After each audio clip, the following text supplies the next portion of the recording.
Менің каналыма қош келдіңіздер. Бүгін біз сіздермен бір кесе айраннан жасалатын балғын, жұмсақ, ауызға салса еритін дәл осындай құймақтарды менімен бірге жасаңыздар. Бұл құймақтардың бір ерекшелігі айранмен жасалады. Ең алдымен арнаға тіркеліп қоңырауша белгісін басып, видеоны соңына дейін қарауды ұмытпаңыздар. Енді бастасақ, ең алдымен жылы айранымызды, болмаса температурасы маңызды емес, салқын айранымызды құйып, оның үстіне жарты ас қасық ас содамызды салып, екеуін араластырып, бөлме температурасында 15-20 минутқа тындырып қоямыз. Сол аралықта айранымыз өзі 2 есе ұлғайып, өзінің көлемін береді. 15 минутқа біз айранымызды толыққанды қойғаннан соң, бір жұмыртқамызды бөлек ыдысқа жарып, оның үстіне жаңағы айранмен өлшенген ыдысымызбен бір кесе қант, болмаса қалауыңызға қарай 2-3 қасық қант салсаңыз болады. Дәл осылай венчиктің көмегімен араластырып, яғни жақсылап тұрып, қантымыз ерігенше араластырып аламыз.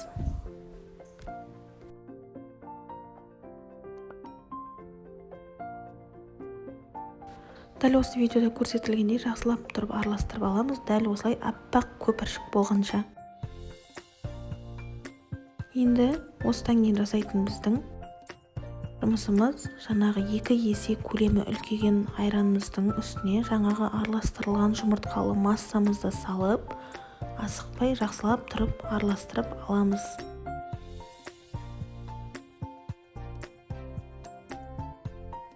Жақсылап тұрып араластырып болған соң, жаңа айран өлшеген кесенің көлемімен, дәл сол кесенің көлемімен бір кесе ұнымызды сала отыра, жақсылап тұрып асықпай біркелкі араластырсаңыз болады.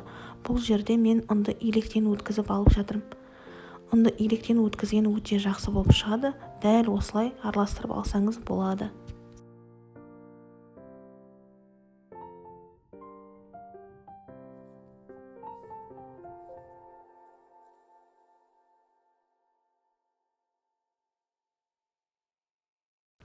Толыққанды дәл осылай араластырып болған соң, оның үстіне біраз қасық сұйық майымызды құйсақ болады.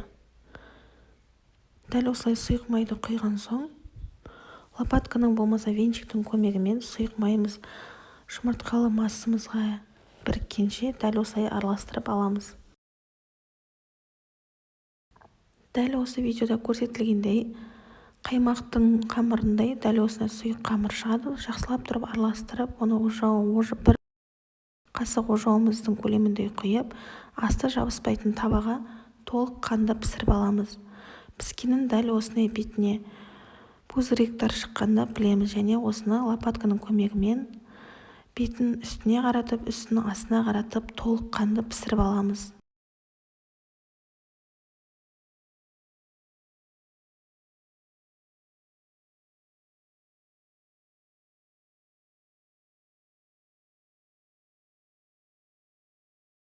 Дәл осылай асты үсті де қызарып, балғын жұп-жұмсақ күйде шығады.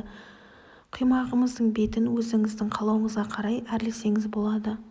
Неше түрлі дәмді балғын қаймақпен де, неше түрлі креммен де, тіпті мороженыймен де, балмұздақпен де берсеңіз болады. Дәл осылай жұмсақ күйде піседі.